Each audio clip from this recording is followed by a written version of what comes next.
Aujourd'hui, il y a 40 jours, nous avons célébré avec joie la naissance du Seigneur.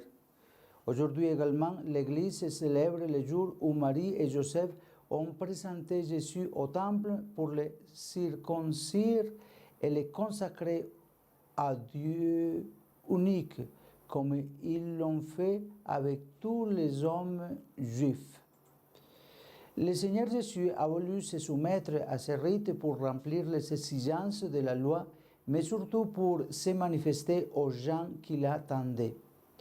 En fait, émus par l'Esprit Saint, les saints anciens Siméon et Anne sont arrivés au temple qui, eux, l'ont acclamé de joie et ont rendu témoignage de lui.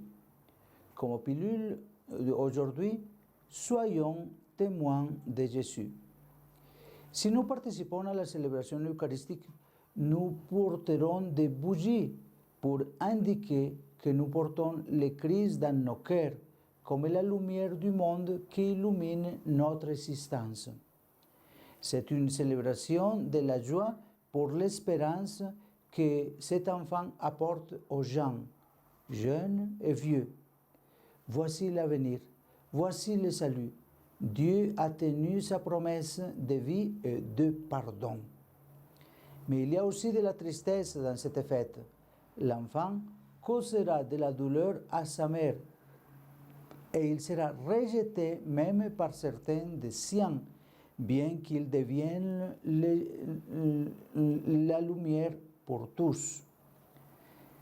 Que les bougies allumées dans nos mains ou simplement placées dans la partie centrale de notre maison en ce jour soient le signe que nous ne rejetons pas Jésus, mais plutôt que nous voulons le suivre comme la lumière de notre vie.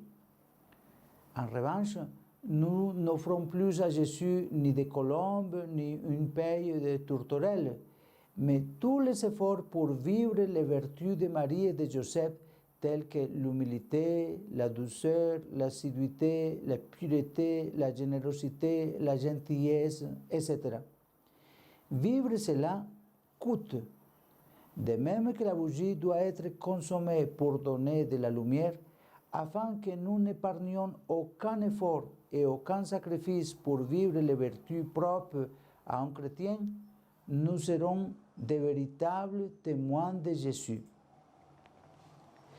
Je salue particulièrement en ce jour tous les Marseillais qui aujourd'hui se sont réunis par la première fois à célébrer cette fête à la majeure pour faciliter la participation au plus grand nombre de personnes et conserver la distance.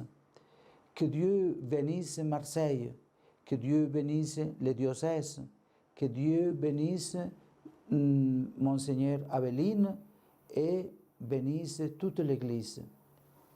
Amen.